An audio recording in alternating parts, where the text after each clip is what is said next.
Okay, so this is part 2 of Diane's virtual tour of my studio. And I told you I was going to talk a little bit about some of my inspirations and tie it into a current piece that I'm working on. Of course, by the time you actually see this video, that piece will be completed, but that's okay. What you're looking at right now is a Buddha that my grandmother bought when she traveled to Asia in the early 60s. I believe she made that trip in 63, and she went to Hong Kong, and I think she went to Taiwan. I'm uncertain on that. She definitely went to Japan and Thailand, and I believe this is a Buddha that she bought in China. I want to say Hong Kong. I'm really I'm like 90% sure on that one.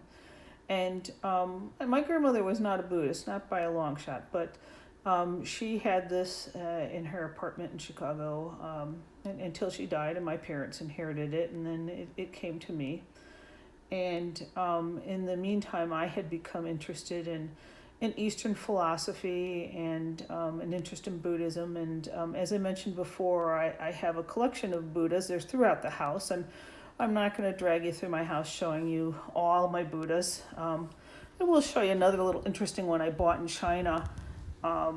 It's interesting because you don't really see Buddhas like this. I'm going to actually move it back over into better light, because it's a Buddha in a basket. Kind of hard to see in this light, but very unusual. So the next thing I would like to do is show you a Japanese woodcut that I have. But the one thing that I have come to realize is that because it's under plexi, that videoing it, I get a great deal of shine on it, and it does not video well. So I'm going to actually go to a photo of it that I have on my computer screen to show it to you and tell you a little bit about it.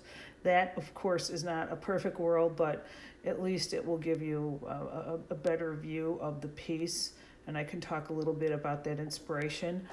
Also, I'm just going to give you a little bit of a shot of my my dining room wall, so you can see why you need to be buying my art, because I've got a lot of it.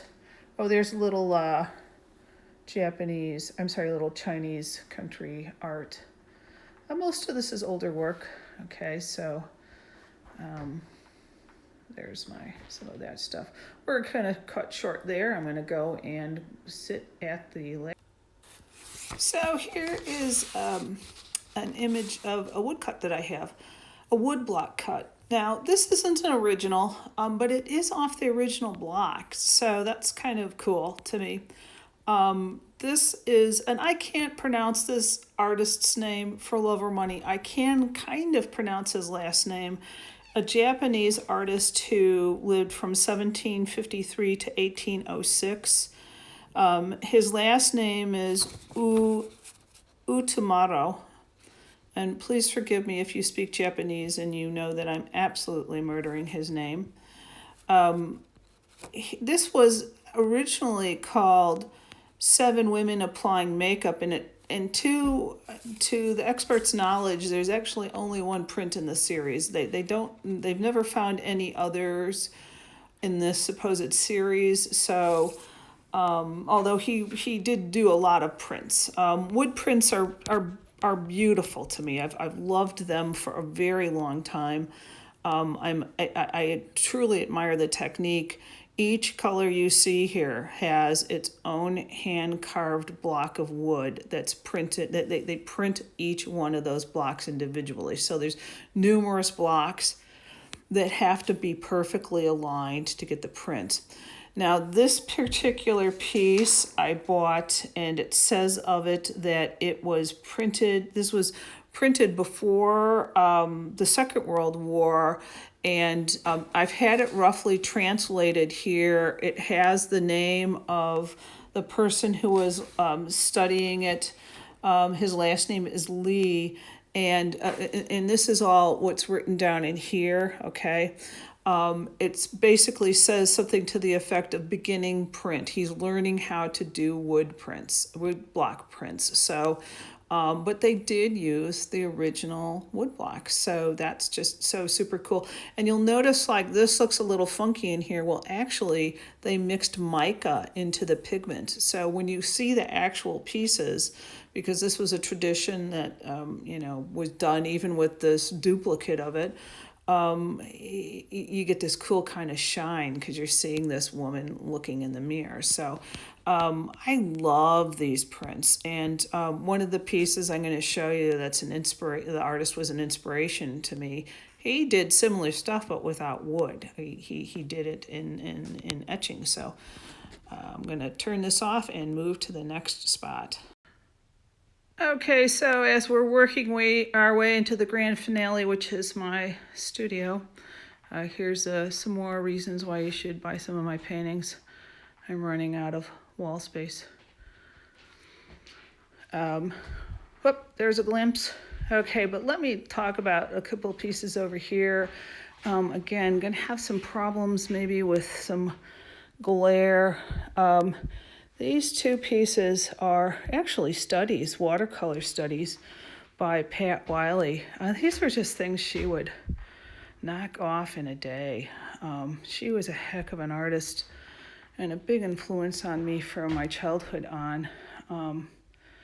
Her son has generously shared many of the studies that she did, and I have some of her full paintings upstairs, so not going to make that trip up there, but she, fantastic. Oh, wait a minute, there's a daisy spotting. Maybe I'll show you Miss Daisy in a minute. This piece down here is a large one. This is the print by Joel. I actually wrote about Joel recently, and this is one where, like the wood block prints, every color on here has its own plate. And so this has numerous plates in it. And so just the technical abilities to do this are phenomenal. Unfortunately, Joel is no longer with us. Neither is Pat. And it makes me very sad. I would love to see the artwork that both of them would be doing if they were still here. But both of them had great influence on me, as did other artists, but these two I have down here. So I think we will get a real quick glance at Miss Daisy over there. Oh, there she is. Oh, well, she's too busy looking at birds. Crew members who should be fired. So here's my studio, folks. Here's the big finale. There's my studio. I told you it wasn't going to be clean. This is actually kind of picked up for me. I have a very modest space. Got a lot of books on the arts. These are basically all books on the arts I used to teach. A lot of them are books that I used for teaching. Some of them are favorite artists, like you can see Edward Hopper there and Toulouse-Lautrec, so on. Gustav Klimt, love him. My parents bought me this easel. I'm not even going to date myself by telling you the year, but they bought me this easel when I was 18. It was a gift for me, and still in use, although lately I have frankly been using the table a little bit more. You can see I am still working on the laying down Buddha. This piece was, it took me a while to come to this concept. Let me move this out of the way. Turn on a light, get a little brighter. When I was in China in 2010, we went to the Shaolin Temple, and it was marvelous. You may have heard of the Shaolin Temple in the TV show from the 70s, Kung Fu. Well, there really is a Shaolin Temple, and they had this huge laying Buddha, and I have been trying to figure out what to do with that photo. I took it. It was not the best photo. It was slightly out of focus, so it was always a little bit of a problem.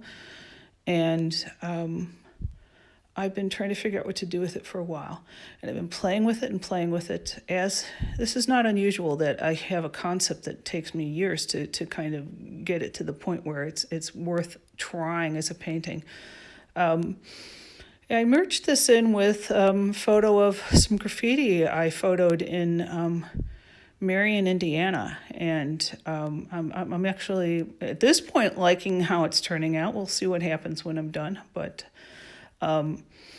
this isn't the first Buddhist painting that I've done, but it's been a long time since I've done one, and I'm kind of glad to be able to do that influence. You can see, as I mentioned before, there's no such thing as organizing paints for me. Don't do that. You can see the little basket where I dig through and look for what I want. I don't actually use a lot of paints, so it's not like I have like 30, 40 different tubes of paint, so that makes things easier. I paint on a glass palette.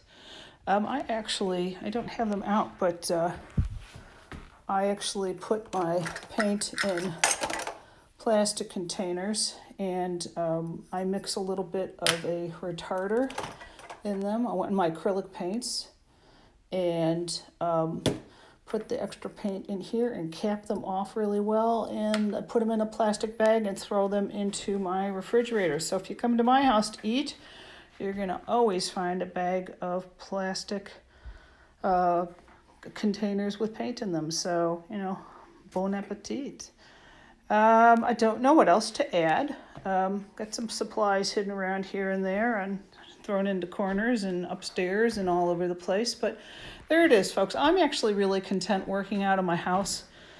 I can look at what's going on while I'm working on it. I can make corrections. I can think about making corrections. I can think how much I hate the piece. I can think, hey, that's not too bad. It's all the process, and I enjoy that. So I hope you guys have enjoyed this second part of the virtual tour of my studio, and stay in touch.